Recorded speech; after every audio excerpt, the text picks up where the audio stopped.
Envy can take you down the road of looking at exactly what that person's done and wishing that you had it or trying to emulate it. Whereas what you need to do is say, what's my best version of that thing? How could I do that thing in a way that's authentic to me?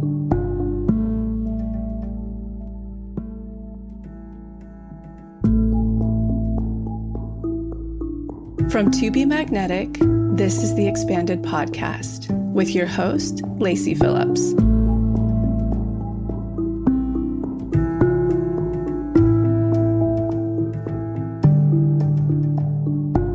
As the leading destination for neural manifestation, we dispel the woo-woo in order to help you create real, tangible results based on neuroplasticity, psychology, epigenetics, and energetics. Our goal is to normalize the practice of manifestation and empower you to get into the driver's seat of your life in order to manifest the experiences, relationships, and things that most align with your authenticity. Part of our manifestation process entails expanding past your limiting subconscious beliefs.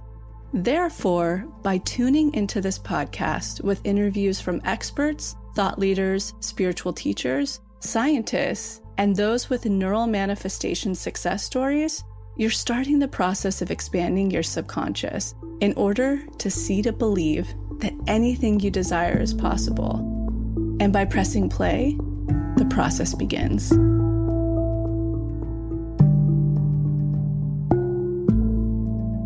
So this month, we kick off the theme of jealousy, envy, expansion. And so far this year, we've all gone through inner child and love together.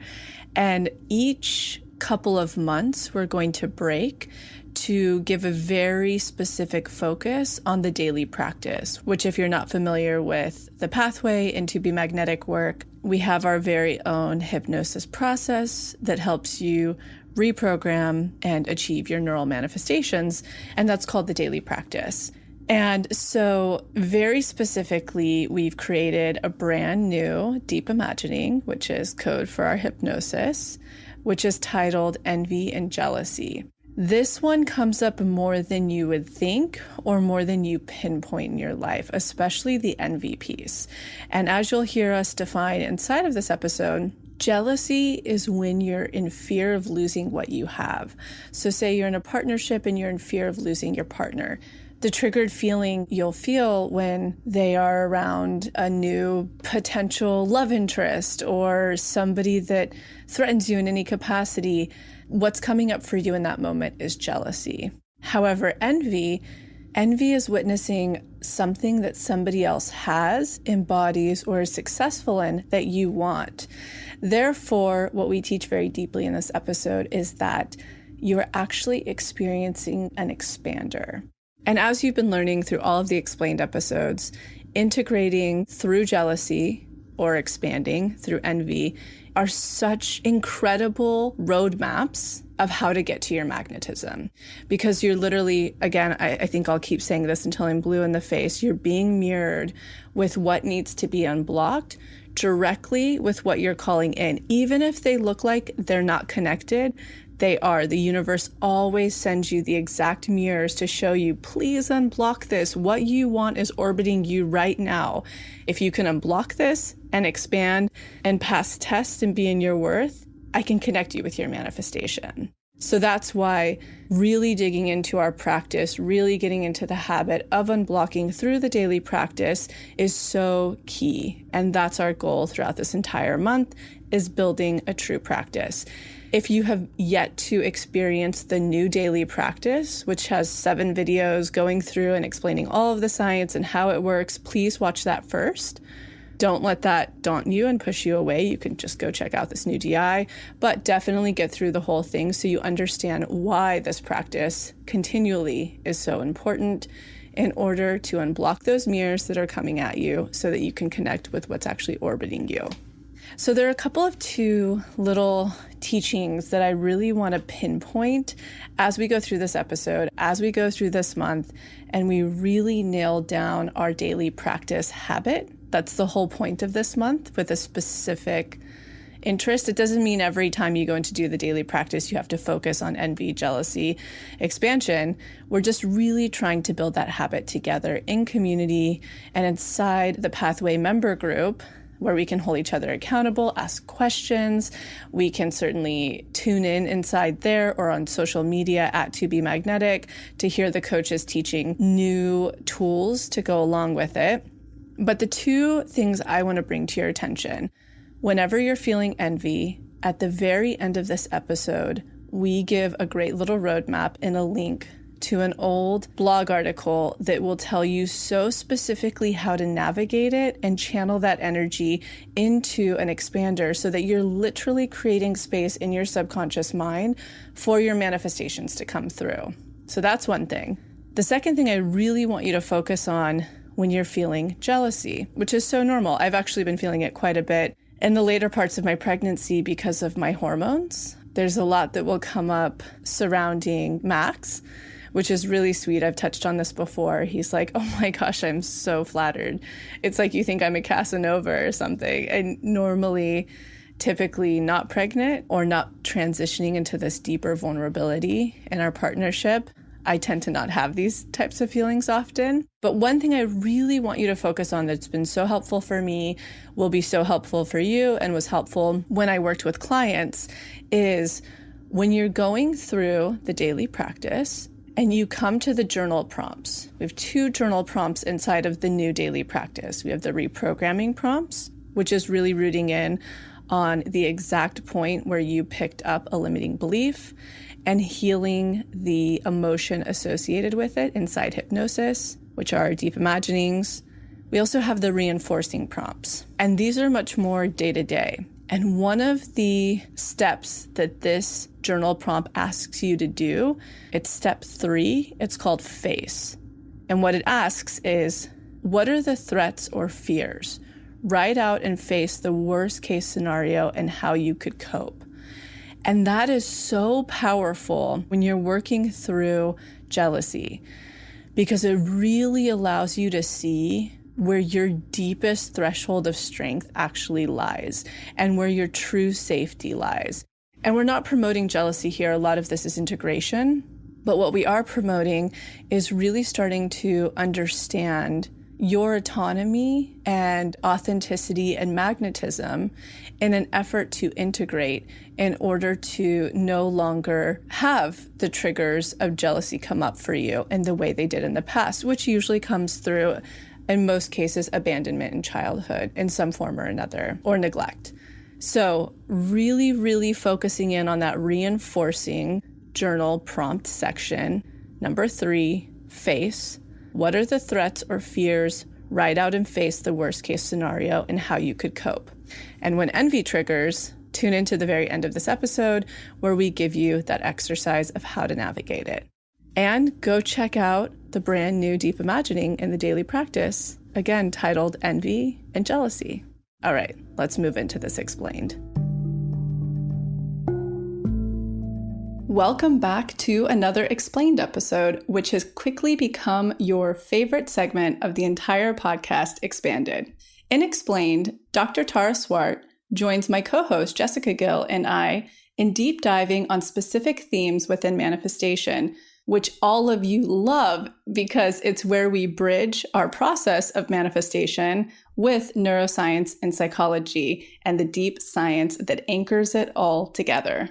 Back in July, Dr. Tara Swart joined us as our psychology and neuroscience advisor. And why we handpicked her, besides the fact that she's so unbelievably marvelous, she has a PhD in neuroscience and a former medical career as a psychiatrist of 7 years. She's also a senior lecturer and on faculty at MIT, no big deal, and senior lecturer at King's College. She's currently working on research projects on plasticity and epigenetics. She has Google Talks, LinkedIn, Facebook, and 2 TED Talks. She's also the author of 3 books, her latest being The Source. So let's get into another Explained episode where Dr. Tara and I break down the energetics and science of manifestation, offering a roundtable perspective on the deep intricacies and connection. Here goes.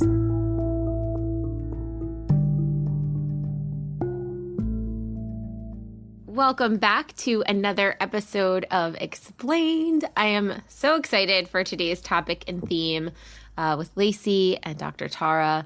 We are talking about jealousy, envy, and expansion. So I'll kick us off with a quote. If you're feeling envious of someone, it's because they're showing you what you're capable of. Turn your envy into inspiration. So through TBM and through Lacy, I really understood the definitions of the two, because for so long I would say everything's jealousy, this person's jealous, that's jealous, blah, blah, blah. And I really didn't understand the definition that fully. You know, I think when people see someone get the job they want, or they find their dream partner or the life that they like, what they're actually doing a lot of the times is being envious. So just to break down those definitions, jealousy is the fear of losing something that you have, whereas envy is wanting something that someone else has. So let's break this down further. Lacy, first from a manifestation standpoint, and Dr. Tara from psychology and neuroscience. How can we really understand the difference between these two, and how did you come to these definitions, Lacy? Yeah, so to me, they're energetic definitions. I don't know, Dr. Tar, you'll have to tell us if they also are definitions within psychology. But yeah, so the energetic difference is just that. When you think of being jealous, right, and let's say you're in a relationship and you get really triggered and jealous of a coworker of your partner's, or somebody new in your partner's life, or something on TV that your partner sees. And usually that energetic is, oh, I'm afraid that I could lose, this is from blocks that we picked up in childhood, that I could lose this current partner, I could lose this job, or I could lose this thing of security, is like the real underlining energetic. When we're afraid of losing a form of security that we have, or an identity that we have, that's when we tend to feel triggered with jealousy. And, you can easily work through that. Not easily, but you can feel those feelings, and you have tools to work through that through the DI, whether it's a trigger DI. I mean, there's so many. I'll let Jessica list them off. We have so many now, and we have very, very excitingly created a whole new one for this. So that's exciting. And then actually the energetic of envy, which is really pertinent and powerful to manifestation. And rather than looking at it as a block, it's this beautiful mirror, a beautiful, painful mirror that's really illuminating to us and reflecting to us, wow, I really want what that person has or does or is successful in.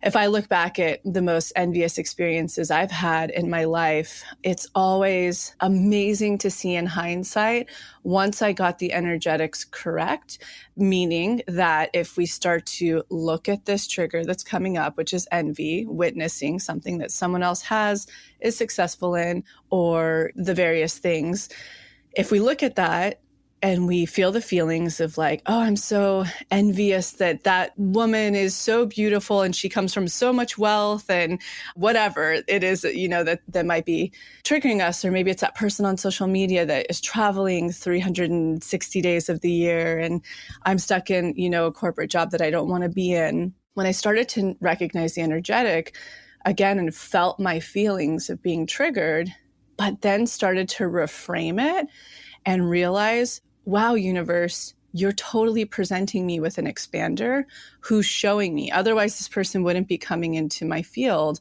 who is showing me and reflecting back to me that exact thing in my own personal way is possible. And so when we start to actually use the energy to do that, and, you can find that in the link below, we have a great exercise on this. And you start to harness that energy and work with it after you've felt your feelings, and you use it for expansion, it so quickens the process of discovering what your soul is really communicating it wants or needs, and B, starting to really expand your subconscious further to have space for it to come through. So it's actually really funny, because if I look back, one of my friends who's in wellness, and we were pretty neck to neck a lot of the time with our brands and press and opportunities that were coming through. And she was actually one of the people that really, really helped me define the definition of expander. And any time that she would have this great opportunity come through that maybe I had been calling in for quite some time, but was behind her, and I would be envious, it's just that natural human nature. And then I started to reframe and do the work around it. It was like a flash before that similar opportunity came through for me. So yeah, this is a really fun one to start breaking down today. I can't wait to hear more of the science and psychology behind it. But in terms of tackling it through manifestation, both are so approachable. Both are being mirrored so perfectly to you right now because you've been calling in something that directly connects to them, even if it's not super apparent. So like how I always give the example that love and money are always connected. Let's say you're really working on love and like we just did last month and you're really going through the process, but all of a sudden these triggers start to show up around money or security or financial security or career. May it be jealousy of a coworker that they're outshining you, on a project or whatever, or may it be something to do with something you desire financially in your life, such as, again, that example of the person who travels all the time or who's getting the awesome opportunity that you want, or maybe they're really successful in the career you want to pivot into, and you're feeling that trigger of envy. It's so interesting and beautiful how the universe, even if you can't recognize that's connected to this, the universe only presents the mirrors that we're needing right now to unblock, to expand through, and to pass tests or be in our worth. And it's that simple. So I'm going to throw it over to you, Dr. Tara, to really start to break down what's happening there. Thank you. I love the proper definition because I agree with Jessica that the terms are often used so interchangeably to the point that we may not even use the right word to describe how we're feeling. And also I love the examples because envy usually feels bad. And so it's a really great way of reframing it, that it's actually you being inspired by someone or a sort of, gateway to you expanding yourself. So the science is actually super complex. The most of the research has been done on primates because they're our closest relatives. And in many ways, they live much more similarly to us than other mammals do.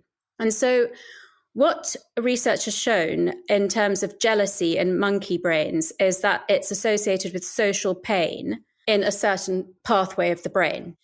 And then basically, particularly if it's a pair bond and the male is spending time with a strange female, it massively elevates the levels of the stress hormone cortisol.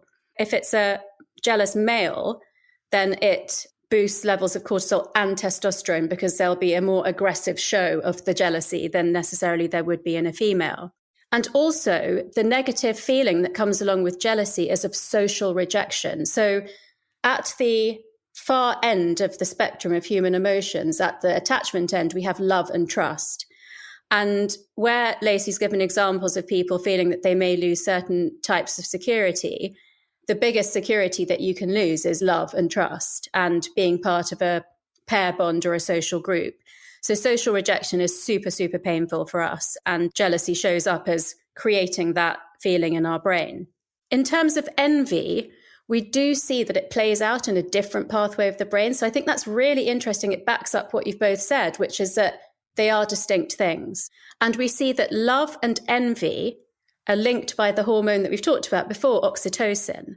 So whereas jealousy caused cortisol in both males and females and additional testosterone in males, envy, the oxytocin level, is similar to how it is in love and bonding, but it creates a negative response. So it is underlined by bonding. Interestingly, jealousy is more related to the mood hormone serotonin. So envy seems to be more about bonding and jealousy seems to be more about pain and mood. I sort of had to research that because what most of the human research looks at is the difference between wanting and liking, and they play out in different pathways and through different hormones as well. So liking is more about dopamine. We know about the dopamine reward. And wanting is more about GABA and opioids. So it can be more related to pain. So I just thought, so interesting that it's all different pathways in the brain, different neurotransmitters, super complex. No wonder we find it hard to deal with the emotions that arise from that.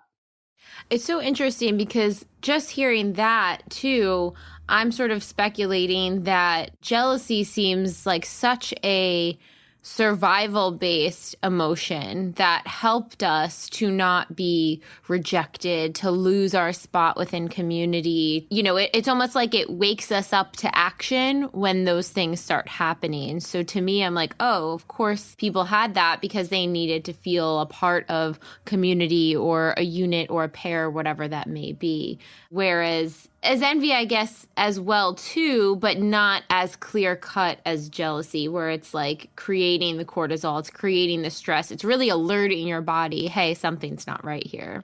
Yeah, it's almost like, I just want to take it a step further because you said, you know, it feels like it's important to your survival, but I think it actually literally was important to your survival, because if you go back to, you know, evolution, if you were excluded from the cave or you weren't contributing to the cave in terms of fertility, you know, unless you were the medicine woman, then the tribe wouldn't protect you anymore. And you literally wouldn't be able to withstand the elements or the predators if you were alone. So I feel like the envy is kind of, I could live without it, but I'd rather have it. Whereas the jealousy is, I wouldn't be able to live if I lost that thing. There's something so interesting to be said too, like, you know, I keep having these conversations with big experts and they all revert back to kind of the same messaging that we all learned in the 90s, which is basically like true surrender and unattachment. And we all know that that's like the ultimate evolution of consciousness. But what's so interesting, I was actually having this conversation with friends last night. I think that's where we play a really big role in manifestation for a lot of people, you know, and I've said this before on the podcast, but when people refer to, say, like Abraham Hicks and the channeling of Abraham for the law of attraction, there's a lot of gold there. But what people forget is that Abraham isn't in a body and isn't dealing with like real world issues and all the things that come up and all of the imprintation of childhood. That channeling is simply going straight to the ascension, to that ultimate space of consciousness that Eckhart talks about and Marianne talked about and Byron talked about, Katie. So it's really interesting because a lot of us, you know, we are in the real world and we are in bodies, and a lot of us haven't done all of the work to reach true ascension. And we've all learned that spiritual bypassing, it doesn't super work. A lot of those people I just mentioned had an enlightened experience to where they could kind of maintain that space. And I think that's where we solve a lot of problems here for people, where it's like, to get to that space, there's a lot of work to be done to prime your subconscious, to really get into the flow of surrender. Because as we've evolved as a species, as humans, we have the opportunity now to work towards consciousness. But a lot of us are still in that space, that primal space of, with jealousy being a perfect example, that I could not survive. You know, if I lost this love, my heart would be so broken I couldn't go on. However, when you start to really integrate and do the work and look at the wounds and why am I attracting this experience, etc., you start to evolve into a place where you're so autonomous and you're so sufficient within yourself that you no longer continue to function from that space. If I were to lose this love, because it's like, oh, if I were to lose this love, I would continue on my autonomous path. I would have heartbreak and I would have pain, but I would survive. So there's an interesting thing there to look at, like this spectrum of consciousness and evolution. And I know that's a really tangent way to go about it, but I'm often philosophizing and thinking about this, like between the space of being in 3D, in our bodies, on the material plane, and for the people who are moving into ascension and true enlightenment, there's a lot to be said for continuing to integrate deeper, to unblock deeper, to expand deeper, to reach that place of true flow. So I think these are really cool examples to see and really look at the spectrum of that. I think it's really clear, Lacy, how much you have been philosophizing on it, because, you know, I absolutely want to back up that, you know, what modern day or social jealousy encompasses is not being killed by a saber-toothed tiger or dying of hypothermia. It's a mental construct of, I don't think I would be able to live without this. It's not the evolutionary examples of physical threats to our survival. And I think that way of looking at it is super, super helpful for people. And I think that's what's kind of most inspiring too about learning that these sort of emotional states are sourced at our survival state from our primate stages hundreds of thousands of years ago, and really understanding this is hardwired in us, and give yourself a break. Because so many people are like, oh, why am I so jealous of this person? I can't believe this, blah, blah, blah. Well, you didn't do anything wrong. Your brain is actually operating how it's supposed to. But now you have the opportunity to take that operating system and rewrite it and control it differently and allow yourself a bit of space so you don't default to that programming instead of, the self-blame or the self-attack of feeling bad that you feel jealousy or envy. It's like, well, no, that's operating how it's exactly supposed to. But now that you're aware of it, you can start to break it down and create a new program in there. I love that, but I just have to be completely pedantic and say it's not hardwired, it's softwired. And that's where the DIs come in, that you can overwrite it. So you're absolutely right that it's programmed to do that. But I think it's really important to bring in that element of neuroplasticity that you achieve through the DIs, which is you can choose to not default to that programming. Just on that exact note, Dr. Tara, how important do you think, getting back into what is soft-wired through literal evolution, the sort of limbic operation system? So, I'll take my stepmom, my ex-stepmom, for example. She was never jealous in relationship with my dad. And my dad's a very outgoing, flirtatious, gregarious personality who didn't pose a big threat. He's very loyal. But I really watched that and admired her in that, she didn't have that reaction that a lot of us can have. And so how much do you think something like jealousy and even envy is a symptom of a childhood wound or what you were exposed to versus soft-wired through the limbic brain? Wow, my immediate reaction to that was 100%, but I need to be more balanced as a scientist, because Jessica's right that there's something in our DNA related to survival, but I would say that is so many millennia old that it's not going to be that different from person to person, that primal response. And, the pendulum swings between nature and nurture quite a lot. Obviously now epigenetics is the way that we believe it really works. So I would have to say it's much more about the effect of your environment and modeling from your parents than actual DNA, because like we agreed, it's only soft wired in your brain anyway as a very, very old survival mechanism. Let's say if you'd grown up with your stepmother from the age of 2, and I don't know enough about your mother to know what she was like in that way, but that would have had a very positive impact on you in terms of how you would respond to male flirtatious behavior or even predatory female behavior towards your partner. So yeah, I think it's so related to childhood pain and imprinting. And that's why the boundaries workshop and the shadow work and the love work works, because you can change it. It could have been changed by having an unjealous mother. But if you didn't have that, then there's such an opportunity to change it. Yeah, and that kind of brings me to sort of my next question on jealousy and just breaking that one down a bit. What are some of those, because it is into the psychology roots of what was our programming. And I think jealousy oftentimes gets associated with, for me, it always felt like a feeling of lack. I wasn't good enough, or I wasn't special enough, so I was going to lose this thing to someone else. It could present potentially as anxious attachment, unworthiness. What are some other sort of roots of jealousy, and noticing that, okay, in this moment, when someone's going in to reprogram, okay, yes, I feel jealousy about losing this thing, but what is really the core theme going on down there? Because it's probably not just that situation that they're jealous about, or that feeling of jealousy is impacting as well. Yeah, from an energetic standpoint, here's a great example. So hormonally, I think hormones have played a lot into it, and certainly becoming very primitive in my behavior through pregnancy.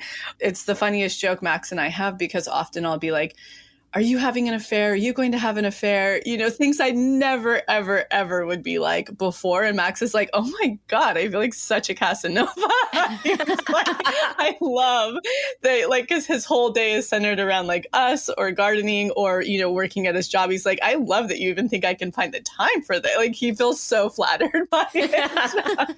And for me, I'm like, oh, it's the estrogen. But when I actually did the work on it in a DI, it all roots back down to my mom was a single mom with all of her kids. Even when she was married for a bit with her middle son, she had to work her ass off. I looked at it, or I imprinted it, that she was in prison because she was having to struggle, financially work, try to always find daycare and people to help with the kids. So to me, the thought of losing him, it came back again to security, where it's like, I'm having to really look at these triggers that are truly coming up that really come down to abandonment, a fear of all the things of being a single mom, etc. That's what this pregnancy is triggering inside of me.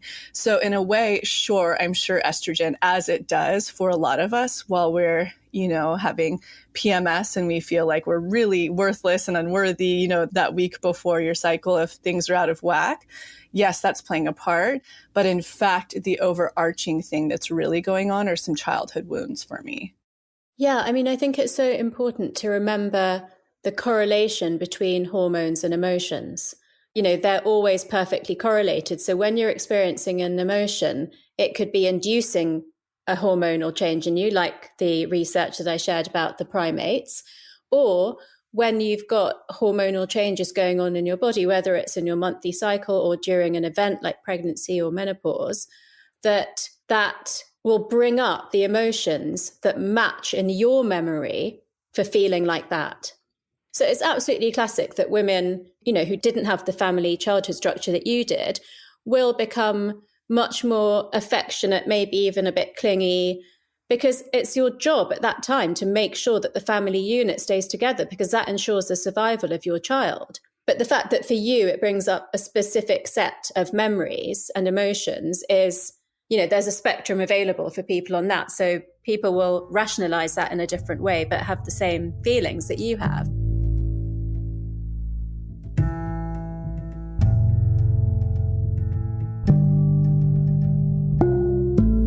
So I'm quickly interrupting this episode to invite you, if you're ready to start your manifestation journey, or if anything you've heard in our manifestation episodes has piqued your interest, to begin. We have a la carte workshops in everything from the basics bundle, which is what we recommend to everyone who starts. It's the formula that actually teaches you how to manifest, unblocked inner child, and unblocked shadow. We also have a la carte workshops on love and money. But the real gem is the Pathway membership, because it encompasses every single workshop we have. It's a year-long membership with full access to the few a la carte offerings we have and exclusive workshops not available anywhere else, such as the daily practice, which is what everybody in the Pathway uses, hopefully at least 3 times a week to daily, in order to truly create the new neural pathways that one needs in order to manifest, and houses the library of our deep imaginings, which is our unique hypnosis process that allows you to get into your subconscious and overwrite those old neural pathways, creating the new ones. You can use our special code EXPANDED, all caps, EXPANDED, to receive $20 off your first a la carte workshop purchase, or $20 off your first month of the Pathway. Again, that's all caps, EXPANDED, EXPANDED.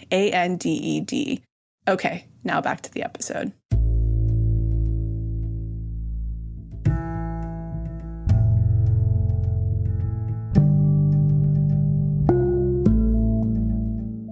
We focus a lot, quite correctly, on parental modeling and, love from the caregivers, and how that sets up both good beliefs, but also a lot of, pain, shame, and guilt. But in this episode, particularly on jealousy and envy, I think it's really important to talk about the psychology of sibling rivalry, because that isn't really acknowledged enough. And just picking up a little bit on the story that, you said with all your siblings and, your mother being on her own, that we know that particularly after the agricultural revolution, people started having more children because they needed more people in the family to work. in a way, humanity made a bit of a mistake, because if we had stayed with having less children, you wouldn't have had to produce so much to feed the family. And then things like hygiene and resources would have been ample. And so siblings literally competed for resources when resources were scarce. And I'm talking about basic resources like food and water and health. So, there's a legacy of that as well that creates our jealousy patterns and envy patterns. Oh, this is so fascinating. I'm like, let's dig into this a little. As someone who also didn't really have siblings for the first 13 years of my life, I'm so fascinated by this. So before the agricultural revolution, and let's just like get back again into Paleolithic or beyond that, what sort of was the average offspring, like amount of children that were had? I don't know the actual number that people had, but what we do know is that to ensure the survival of one alpha male's genes, he had to impregnate 4 or 5 women. So the survival rate was 1 in 4 or 5. And, just child survival rate and maternal survival rates were horrendously low. That's improved time and time again throughout history. And the reason I mentioned the agricultural revolution is that because it improved a lot of things like health and nutrition and just the way that societies were organized, but it led to the ability and the desire for a different reason to have more children. So, more of them survived, but, whereas before there was more of a natural selection, like because of hypothermia or animal predators or, complications during childbirth, that children wouldn't survive as much. As we became more modernized, they survived more, and people thought it was a really great idea to have more so that they could start working on the fields. But it actually perpetuated a problem, which was that then you had to generate more and more resources to just feed the family. They changed for so many reasons, because obviously then like later contraception would have changed it, and just social norms change as well, or are different in different cultures.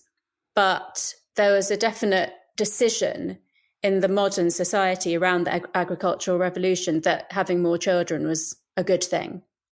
It's so interesting tying back to the sibling rivalry, because something that comes up for me a lot is, I look at the modeling of, say, like Weston Price really suggests nutritionally replenishing your body at least for 2 years post-birth before having another child. That was something that was very common in indigenous cultures, just like tending to the land and getting the soil highly nutritious beforehand. But I look at someone like my mom's side of the family, very Irish American. So 5 girls. I think she lost 1 child, but 5 girls all under 2 years apart, my mom being the last. And a lot of dysfunction because my grandfather was an alcoholic and like progressively getting worse as the children kept coming. The first 3 he was pretty solid for, and then I think kind of died off in the last 2. But, I'm always constantly from the lens of TPM work being like, what is the healthiest psychological model? When's the right time to bring in a sibling? And I don't care what people say, because I even feel this with my dogs. You have not preference over your children, but you have more compatibility with some than others. There are things like that I notice and witness that, again, not all of us have reached that transcendental space of consciousness. So yeah, looking at it from that space, all of the things that can play into sibling rivalry, something of which I've never really experienced because, again, I was an only child until 13. And at that age, when my first brother came, I kind of felt like a second mom. Yeah, I'm just curious about all of that. It's because Jessica, you have a close sister. I don't know about you, Dr. Tara, but this is something to dig into. Yeah, well, I was actually going to say, so I'm 8 years apart from my sister. Oh. So it's interesting. My mom had a lot of siblings. She had 3 brothers, and her mother also had a few miscarriages. So they had a rather big family. And I remember her saying, like, I can't believe like 1 box of pasta used to feed our whole family. And now, the 3 of us are eating it quite quickly and just going through that like disparage of resources. But I was, an only child for 8 years. And so a lot of my roots, even in jealousy, was like first going to school and having a best friend and not wanting to lose that best friend, because I didn't have a friend at home. So having a friend at school was so important to me, and I had anxious attachment, and I was like, oh, if this friend leaves, I'm never going to have another best friend. And so I fixated on wanting to keep that best friend close. And it was something I actually unblocked through the TBM work, realizing like, oh, I just wanted like a buddy with me at home. And I think my soul wanted my sister maybe a few years earlier so we could hang out and like do things at home together. But, everything happens in divine timing. But it was interesting because it felt like I moved from being an only child to a sibling, but I was so much older that I felt like a teacher to her as well. So even with not having a sibling there, it's interesting what that roots in you and what that programs in you for jealousy or envy. So I have the shortest gap then at 5.5 years, and my brother's 5.5 years younger than me. And I was obviously old enough to completely understand what was going on. And, my parents made me really excited about it. But interestingly, my father hadn't wanted to have another child. And it took my mother 5 years to kind of persuade him that this was the best thing that he could do for me. And my mum definitely said that my brother used to kind of like push me off her lap when he wanted to get all the cuddles. I think as an older sibling, there's definitely a period of your life where you feel like you would chop your head off for that person. You just love them so much. So sibling rivalry was, I wouldn't have been able to compute that in my brain, but it's definitely a thing. And, this came out as a joke, like years and years later. I mean, we were adults, but there were two brothers that were politicians in the UK, and they both competed to become the leader of one of the political parties. And the younger brother won, and it was the front page news, and it said something like younger sibling ousts, older sibling from the throne of power or something. And my brother sent it to me as a text message. And I remember thinking it was really funny, but then kind of thinking there's always some truth in a jest, and kind of probably that was the first time I realized that there might be a bit of that between us. But I also remember my nephew, and he had a 5-year age gap too. So he had a little brother come along. When he was about 7, he had a friend that came to play who was an only child. And so my sister-in-law and everyone was saying, oh, poor him. He's an only child. Like, you've got to be nice to him. And my nephew said, I wish I was an only child. Yeah, I'm so curious about what the right move is. I have another friend's mom who said the best gift you can ever give to a child is a sibling. But is that always the case? I have a few friends who decided not to have a second one for really good reasons. And I think then that you have to be, where I've seen it work successfully is like have a really open home and make sure they have lots of friends who can come and stay. And, if they've got cousins the same age, I think cousins are a really special thing as well.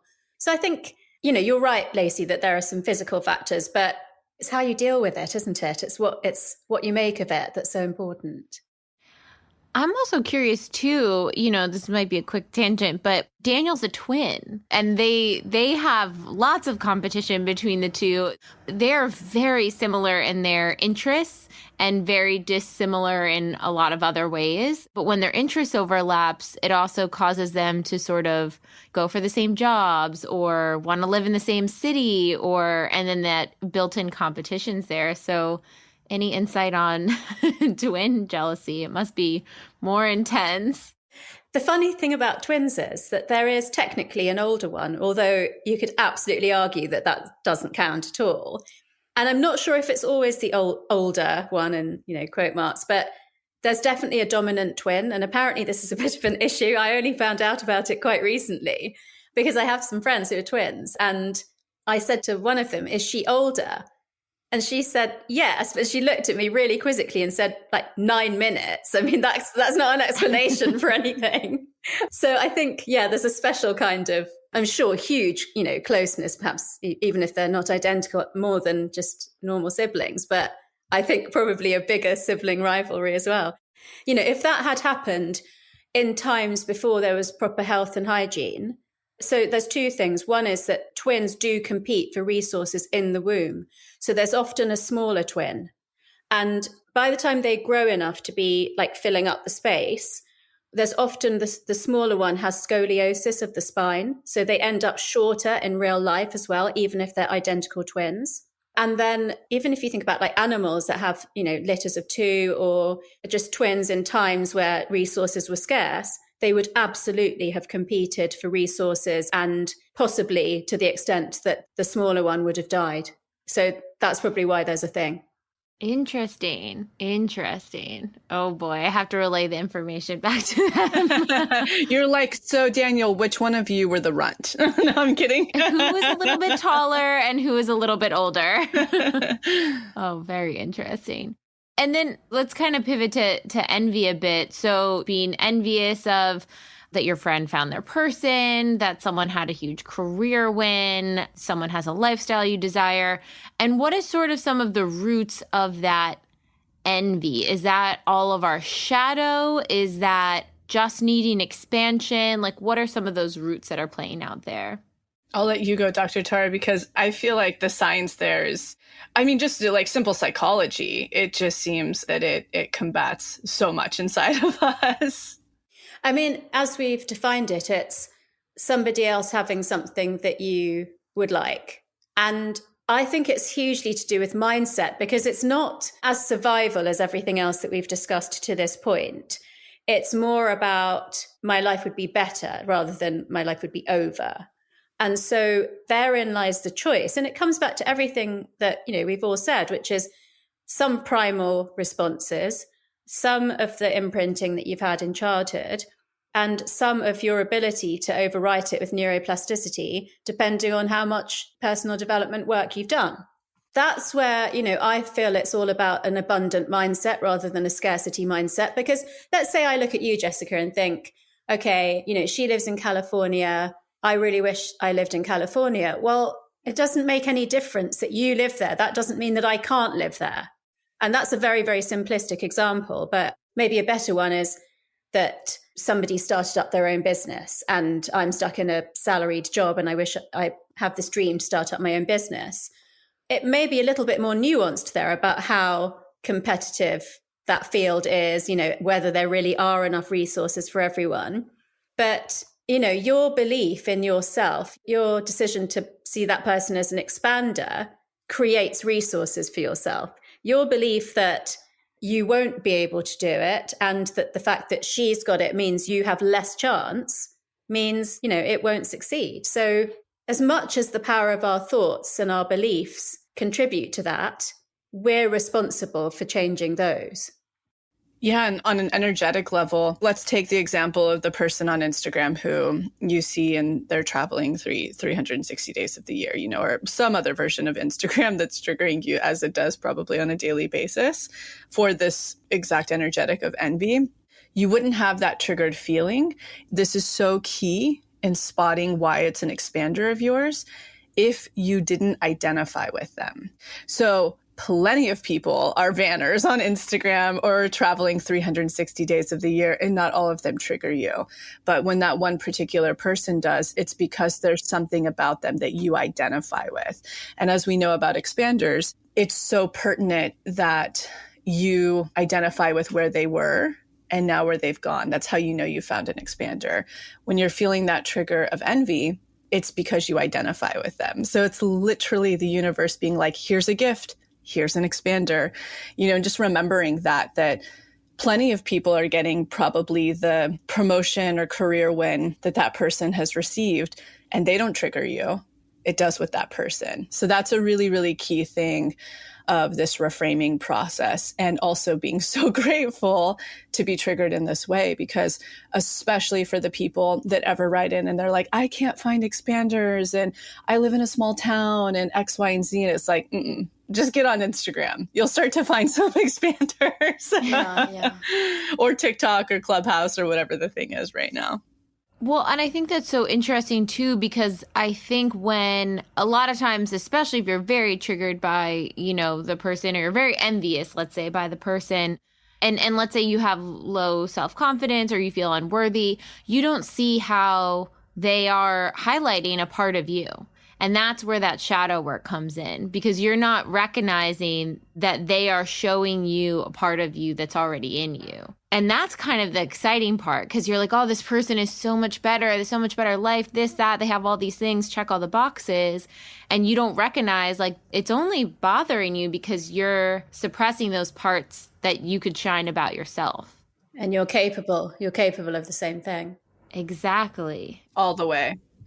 There's something that Lacy said a couple of episodes ago that I really want to repeat because, as you know, neuroscience is all about repetition and emotional intensity. And it had a really big impact on me. But you said it so in passing, I'm not even sure people would remember that you said it. And it was whenever I stop, it was either, comparing myself to someone else or, trying to achieve what someone else has achieved, I outperform myself. I loved that. And I think it's so relevant to envy because envy can take you down the road of looking at exactly what that person's done and wishing that you had it or trying to emulate it. Whereas what you need to do is say, what's my best version of that thing? How could I do that thing in a way that's authentic to me? And then I think, Lacy's right that you then outperform. And as you said, it's not about outperforming the other person. It's that you outperform what you would have done if it hadn't been for that person.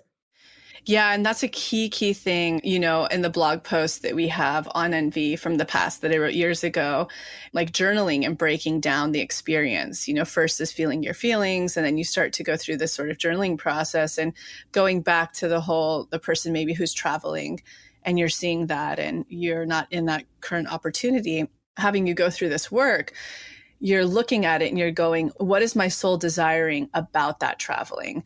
And for some, it could be freedom. It could be experience. It could be whatever. Let's go with the freedom one. So when you look at that and you go, where do I not have freedom in my life right now that my soul desires? So it could ultimately be not much about the traveling itself. And it's exactly what Dr. Tara is bringing back up, that your soul is shouting that it needs more freedom, it needs more space, and looking at the ways you want that in your life, and then how to start to call it in because your expander is showing you that it's possible. So there's kind of this whole breakdown into it. And I think you re-brought up such an important highlight of this process when you are triggered by envy, really understanding what it is about your soul that desires what that is that somebody else has or is successful in or is doing.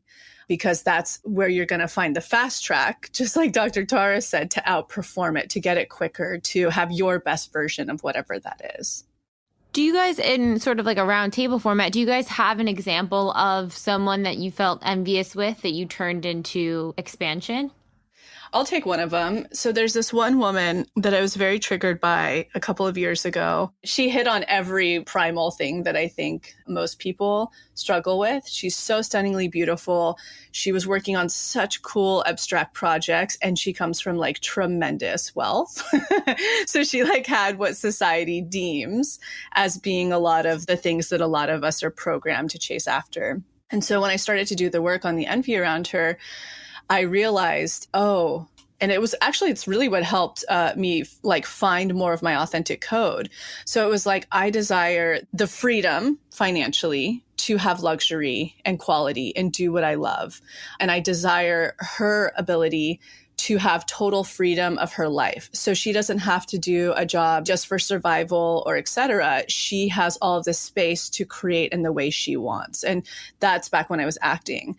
And so now, if you look at this brand, it's a representation of all of the things I love to do. It's that space and I get to express freely in it. And then also looking, at the beauty, it reflected back to me where I had a lot of self-image and body worth and all of that good stuff to work through and continue to work through. So I was able to look at that experience as such a layered expander. And now, due to her, she literally showed me through seeing to believe that I could have all of that. And so I feel very much like there's no trigger there. She's actually a good friend today and stuff. And I look at her and I'm like, wow, that's so cool. And it gets back to just what Dr. Tara was saying. We're living two completely different types of paths, but I have my own awesome version of it that continues to grow in all of the which ways that she showed me that was possible. I actually want to share a really interesting insight that I had by doing the unblocked shadow. I alluded to kind of, half in joke, the sibling rivalry thing. I think there was a lot more to that than I ever recognized. And I think because of that, I threw it into my shadow. So I've always prided myself on being the kind of person that I could never be jealous of my friends. I couldn't understand how you could be jealous of somebody who you like or love and so I really struggled with the notion that anybody might be jealous of me. And I found it incredibly hurtful. And to be honest, I always just thought it couldn't possibly be true. So when I did the unblocked shadow, I realized that I was just in denial and I'd thrown that into my shadow. And so actually in the last year or so, I've been kind of doing what Jessica said before, which is saying, this is a normal reaction. It's actually okay to feel it sometimes. And then it's how you just said, Lacy, how you reframe it, what you do with it. And I think the shadow work and the sort of daily reprogramming is really important for that. But like when I described shadow once on Instagram, I said that people with low self-esteem can actually throw the good things about them into their shadow because they can't, take a compliment or whatever. It's just been so eye-opening for me to see that I'd completely thrown that into my shadow and denied that it was a thing. But of course, it's such a basic human primal thing. Maybe, that's a more unusual version of the story. But for me, it's been a massive insight. That acknowledgement piece and really feeling what that feels like, to feel it expressed when it's in your shadow, is so powerful. Mm. On a weird astrological note with that too, Dr. Tara, being a Leo rising, there is nothing more painful to me because I am so extremely loyal. There is nothing more painful for me than somebody who I've let close to me who doesn't want the best for me. That's the quickest you will see yourself out of my life and never back in again. And that's my own shit I need to work through. Yeah. Or if you take advantage of me. Those are the two things. And it must be a Leo thing. Yeah, I think it is quite a lot. And I think because I'm Scorpio rising, that the hidden aspects are quite a big part of me as well. So it's easier to throw it into the shadow than throw that person out of your life. Totally. I love that, though, that you reframe it to the shadow versus the action of throwing them out of your life, though. It's so cutthroat. It's bad. I need to work through that. There's only been one person who's ever been able to get back into. Otherwise, they say this, actually. There was this astrology book I read once, and even as an Aquarius, it's like they're your biggest cheerleader. They're so loyal. They're so happy to be around you. But the moment that and that's such a simple human nature, to not want the best for somebody, again, just through the simplicity of someone's own childhood wounding, such as, jealousy or envy that they're experiencing. But it said, like, all you'll see is the back of their head walking out of your life and will never walk back in. So I have some work to do there for sure. But it is protecting you, it's allowing the space in which you can be generous and loving and affectionate to be with people that you feel safe around. It's all safety. Yeah, it really is. Yeah, and it's the balance of having the boundaries as well. Exactly. Yeah, I agree. So we're all for you. We're behind you. No, we're in front. We're not behind, Dr. Tara. That's the bad spot. Yeah. So I had one example too that I think might be helpful because it was around career stuff. And I remember when I was first starting out in television and film, and there was this one young girl who was even younger than I was. She was an assistant at an agency and sold her own script, and then they were making it on TV, and she was working with like the network and the production company I wanted to work with. And I remember being so triggered. I was like, how could she get that? I can't believe this. Like, she's so young. And I think the thing that hit on the most to me was she didn't follow the steps. Like, you're supposed to be an assistant and then an assistant's assistant, and then you can work at a production company, and then you can do this. Like, there was so much programming of the hierarchy of film and television and what I needed to do in order to do those things. But she wound up being such an excellent expander because, A, she showed me, fuck the steps. If you want to make something, like, make something and just try it. Why not? And also that you don't have to be, a lot for television, a 40, 50-year-old white male to showrun a show. You can be a young person who maybe this is their first show ever doing it and direct and run everything, and you're so capable. And she really documented, what was going on behind the scenes and all of that. And so I would say within a year of watching her and understanding that she was really expanding me and breaking a lot of these limiting beliefs for me, at the job I was with, I wound up directing and essentially show running a bunch of projects for them. So now I was doing the thing that I thought I was, 5-10 years away from doing, and then, went on to show run music videos and things like that. So it was so pivotal that I didn't just become triggered by her and shut her away. Or bitter. Yeah, sometimes it might be like, oh, I have to unfollow because it's too much. And that might be the remedy depending upon your case, if it is really way too activating for you. But if you can stomach it, I would implore you to continue on to see what lesson you have to learn from that person. Yeah, I agree with that too. It is important to feel your feelings and protect yourself through the process. But if you are like doing the work to unblock, to expand, to reframe, usually within like a month or two, you'll hit a stride where you're like, oh, rock on. That's great. However it presents for you. But it is good to take those steps to make sure you're not just like spinning out all the time. Okay, and one last question on this, and this has just been popping in my mind the entire time. Can you be both jealous and envious of the same person? Yes. Yeah, absolutely. So what does that look like? Could look like that woman I was talking about, and all of a sudden now I'm with Max, and because of my own childhood trauma, the whole time I'm like, maybe Max and I are courting, say they're friends, I could be like, he would leave me for her. So it could look like that. It could look like many different ways, but that's just an example that comes to mind. So there's a lot of unblocking to do when you have the envy and jealousy simultaneously. Oh, yeah. And I honestly, I know we say this all the time and it's probably glazed over, but if you are being triggered in your daily life, you're so lucky. The universe is literally putting in front of you exactly what you need to work through to ascend to the next, step. So don't take it lightly when you are triggered. And the other thing I want to say on that too is triggers come with patterning. So it's like where you tend to be triggered in one spot, you're probably triggered maybe in different scenarios, but the same root is going on. I worked through one, I've been talking about this very openly through the process, but how troublesome it's been for us, like working with different contractors and other people who are helping in the projects, say it's the person I'm sourcing appliances from. Or there was this one woman on Etsy that I was about to buy this vintage medicine cabinet that was overpriced. And I was happy to pay her shipping because it actually was the only thing that fit perfectly.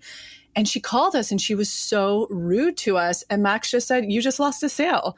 Goodbye. And that's us passing a test, being like, universe, you'll show us something better. So I had to really sit down and deconstruct, how am I attracting such bullying, non-accountability, aggressive energy?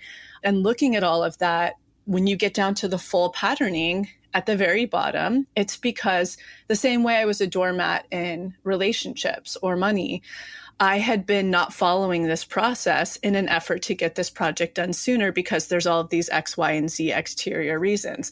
The baby's coming. Before when I was having issues, it was like my old lack programming that I didn't want to overspend on anything. And that's, thank God, been resolved.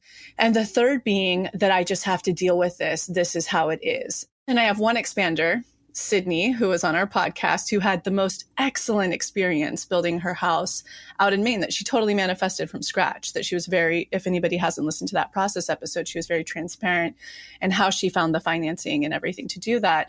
So I say all of this on a tangent because all of those things are connected. All of those triggers root back down to some very specific things I have to work through. So if you're lucky enough to be triggered in your life right now, it's because your manifestation wants to come through.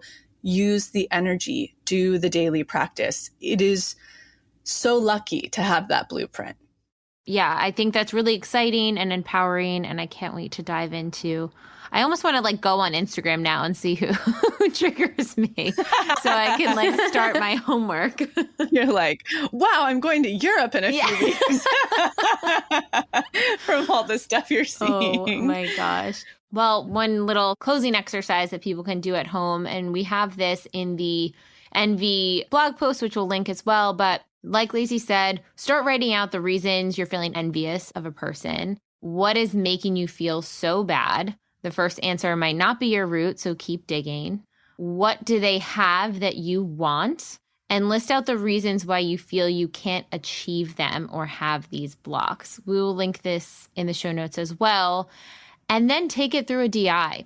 Like the one we created for this month. Yes, so excited to announce this one, but we have a envy DI that really hits on these energetics and allow you to sort of play with this person and how they are helping expand you. So yeah, hopefully that helps. That's your envy homework for the week. And thank you, Lacy and Dr. Tara. This has been a very expansive episode as always.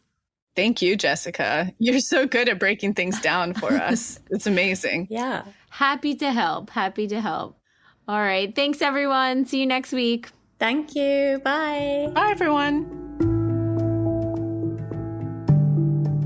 Thank you so much for tuning into the episode, and I hope you enjoyed it as much as I did, we did. And in case you're not totally ready to join the pathway yet, I wanted to share a few of our free offerings that I'll often suggest to people as a little bit of a blueprint to get them started on their manifestation journey. The first place I like to direct people completely for free is the motivation. You can see it linked below or on our homepage as our testimony library. And it's categorized by different subjects, whether you're calling in career, money, love, wellness, and much more. When you're reading about a member's experience of what they manifested, you're actually seeing to believe and showing your subconscious that that very thing is possible for you. The second place I like to direct people is to the free clarity exercise, which is also linked below. In it, you get to try our own unique hypnosis process, learn about the science, and some journaling prompts. And the best part about this, you'll get a tiny taste of what it's like to go into your hypnotic state, bring your subconscious forward, and create new neural pathways while receiving clarity. And the third thing, if you haven't listened to it on this podcast yet, please go back to the episode titled Manifestation 101, where you'll learn the basics of neural manifestation to truly understand this process. So go ahead and check out those free resources, the motivation, the free clarity exercise, and the episode Manifestation 101, all linked below. And in an effort to make sure to have representation in this process series, go ahead and submit any process testimonials you have, especially to our LGBTQ+ community, our BIPOC, as well as the Ys, which is anyone in the community who is 45 and over. All right, we'll be back next week.